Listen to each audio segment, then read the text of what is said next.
బాల్యమంటే కొంటతనమేలే, ఎన్ని ఏళ్ళైనా తీయని జ్ఞాపకమే.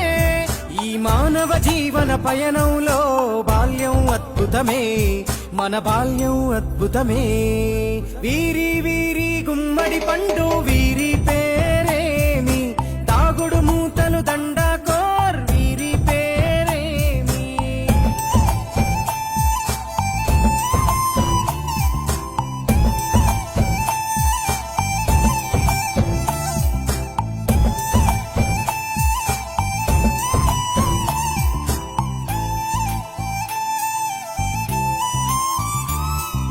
పంటలు పంచి దొంగను ఎంచి రేసాటాడితి మందరమే, రేగడి మట్టిని ముద్దగా చేసి బొమ్మరిల్లే కట్టితిమే.